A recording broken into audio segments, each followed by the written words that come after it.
ദൈവനാമത്തിന് മഹത്വമുണ്ടാകട്ടെ. പ്രിയ സഹോദരങ്ങളെ, നിങ്ങൾ എല്ലാ ഞായറാഴ്ചകളിലും പള്ളിയിൽ പോകുന്നവരായിരിക്കാം. പള്ളിയിലെ എല്ലാ പാട്ടുകളും നിങ്ങൾക്ക് കാണാപ്പാഠമായിരിക്കാം. കൃത്യമായി നേർച്ചയിടുന്ന, പള്ളിയിലെ എല്ലാ കാര്യത്തിലും മുൻപന്തിയിൽ നിൽക്കുന്ന ആളായിരിക്കാം നിങ്ങൾ. എന്നാൽ ഇത്രയൊക്കെ ചെയ്തിട്ടും സ്വർഗവാതിൽക്കൽ ചെല്ലുമ്പോൾ ഈശോ നിങ്ങളെ നോക്കി മാറിപ്പോവുക, ഞാൻ നിങ്ങളെ അറിയുകയില്ല എന്ന് പറഞ്ഞാൽ എന്തായിരിക്കും നിങ്ങളുടെ അവസ്ഥ? ഇതൊരു ഭീഷണിയല്ല. മത്തായി 7:21 ഈശോ നേരിട്ട് നൽകുന്ന വലിയൊരു മുന്നറിയിപ്പാണ്. കർത്താവേ കർത്താവേ എന്ന് എന്നോട് വിളിച്ച് അപേക്ഷിക്കുന്നവനല്ല, എൻ്റെ സ്വർഗസ്നായ പിതാവിൻ്റെ ഇഷ്ടം നിറവേറ്റുന്നവനാണ് സ്വർഗരാജ്യത്തിൽ പ്രവേശിക്കുക. ഈശോ ഈ പറഞ്ഞത് തെരുവിലെ വലിയ പാപികളോടോ നിരീശ്വരവാദികളോടോ അല്ല, പള്ളിയിൽ പോയി കർത്താവേ എന്ന് വിളിച്ച് പ്രാർത്ഥിക്കുന്ന നമ്മളെപ്പോലെയുള്ള സാധാരണ വിശ്വാസികളോടാണ്. എന്നാൽ ഇന്ന് നിങ്ങളെ പിടിച്ചു കുലുക്കേണ്ട വലിയൊരു ചോദ്യം ഇതാണ്: നിങ്ങൾ യഥാർത്ഥത്തിൽ ഈശോയെയാണോ പിന്തുടരുന്നത്, അതോ പള്ളിയിലെ ചില ആചാരങ്ങളെ മാത്രമാണോ? ഇതിന് രണ്ടിനുമിടയിൽ വലിയൊരു വ്യത്യാസമുണ്ട്. ആ വ്യത്യാസമാണ് നിങ്ങൾ സ്വർഗത്തിൽ പോകുമോ ഇല്ലയോ എന്ന് തീരുമാനിക്കുന്നത്.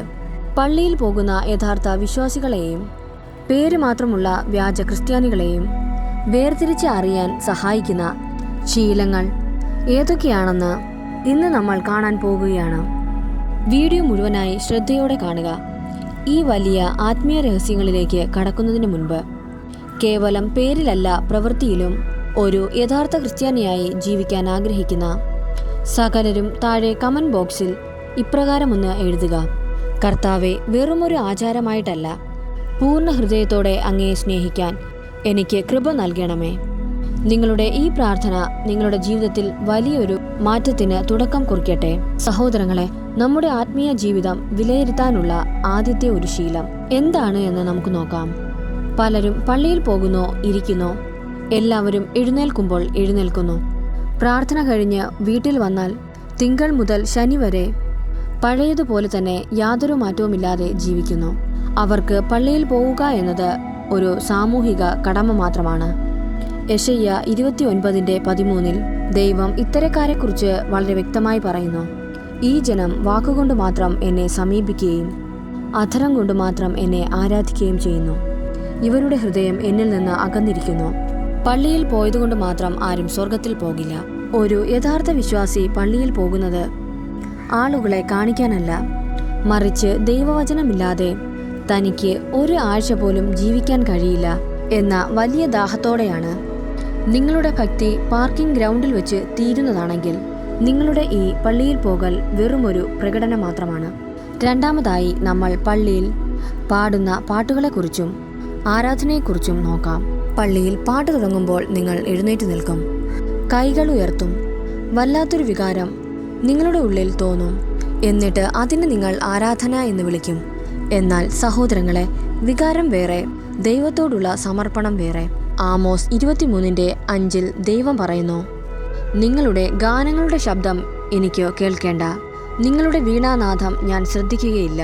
പള്ളിയിൽ ഉറക്കെ പാട്ടുപാടുകയും എന്നാൽ ജീവിതത്തിൽ അഹങ്കാരവും അനീതിയും മറ്റുള്ളവരോട് പകയും വെച്ചുകൊണ്ടിരിക്കുന്നവരുടെ പാട്ടുകൾ ദൈവം കേൾക്കില്ല. റോമ 12:1 പറയുന്നത്: നിങ്ങളുടെ ശരീരങ്ങളെ വിശുദ്ധവും ദൈവത്തിന് പ്രീതികരവുമായ സജീവ ബലിയായി സമർപ്പിക്കുവേൻ. ഇതായിരിക്കണം നിങ്ങളുടെ യഥാർത്ഥ ആരാധന.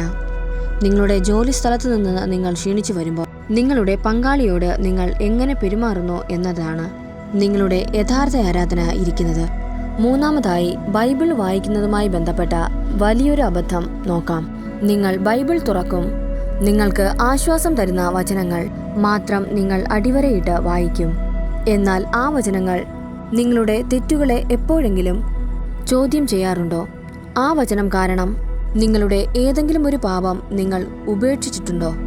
ഇല്ലെങ്കിൽ നിങ്ങൾ ബൈബിൾ വായിക്കുന്നത് വെറും ഒരു മോട്ടിവേഷൻ പുസ്തകം വായിക്കുന്നത് പോലെ മാത്രമാണ്. യാക്കോബ് 1:22 പറയുന്നു: നിങ്ങൾ വചനം കേൾക്കുക മാത്രം ചെയ്യുന്ന ആത്മവഞ്ചകരാകാതെ അത് അനുവർത്തിക്കുന്നവരും ആയിരിക്കുവേൻ. മറ്റൊരു വചനം ഇങ്ങനെയാണ്: ദൈവവചനം ഇരുതല വാളാണ്, അത് നിങ്ങളുടെ ഉള്ളിലെ പാപങ്ങളെ വെട്ടിമാറ്റാനുള്ളതാണ്, അല്ലാതെ തലയ്ക്ക് താഴെ വെക്കാനുള്ള തലയണയല്ല. നാലാമതായി നമ്മൾ പ്രാർത്ഥിക്കുന്ന രീതിയെക്കുറിച്ച് ചിന്തിക്കാം. ഭക്ഷണം കഴിക്കുന്നതിന് മുൻപ് കുരിശു വരയ്ക്കും. കിടക്കുന്നതിന് മുൻപ് സ്ഥിരം ചൊല്ലുന്ന 3 പ്രാർത്ഥനകൾ ചൊല്ലും. എന്തെങ്കിലും ആവശ്യങ്ങൾ വരുമ്പോൾ, രോഗം വരുമ്പോൾ മാത്രം ദൈവത്തോട് കരഞ്ഞു പ്രാർത്ഥിക്കും. കാര്യങ്ങൾ നടന്നാൽ പിന്നെ ദൈവത്തോട് മിണ്ടില്ല. പൈസ ഇട്ടാൽ ആവശ്യമുള്ള കാര്യങ്ങൾ പുറത്തു വരുന്ന ഒരു യന്ത്രം പോലെയാണ് പലരും ദൈവത്തെ കാണുന്നത്. മത്തായി 6:7 ഈശോ പറയുന്നു, പ്രാർത്ഥിക്കുമ്പോൾ വിജാതീയരെ പോലെ നിങ്ങൾ അതിഭാഷണം ചെയ്യരുത്. യഥാർത്ഥ പ്രാർത്ഥന എന്നത് വെറുമൊരു ചടങ്ങല്ല, അതൊരു ബന്ധമാണ്. ലൂക്ക 18:1 ഈശോ പറയുന്നു, എപ്പോഴും പ്രാർത്ഥിക്കണം, ഒരിക്കലും മടുപ്പ് തോന്നരുത് എന്നാണ്. റോമ 8:26 പറയുന്നത് പോലെ ചിലപ്പോൾ വാക്കുകൾ പോലുമില്ലാത്ത വലിയൊരു തേങ്ങലാണ് യഥാർത്ഥ പ്രാർത്ഥന. നിങ്ങൾ ദൈവത്തെ അപ്പനെന്ന് വിളിക്കുകയും എന്നാൽ ഒരു അപരിചിതനെ പോലെ പെരുമാറുകയും ചെയ്താൽ അത് എങ്ങനെ യഥാർത്ഥ പ്രാർത്ഥനയാകും? അവസാനമായി ഏറ്റവും പ്രധാനപ്പെട്ട 5ാമത്തെ കാര്യം നോക്കാം. നിങ്ങൾ ഫോമുകളിൽ ക്രിസ്ത്യാനി എന്ന് ടിക്ക് ചെയ്യും. പേരിനൊപ്പം ക്രിസ്തീയ പേരുകൾ വയ്ക്കും.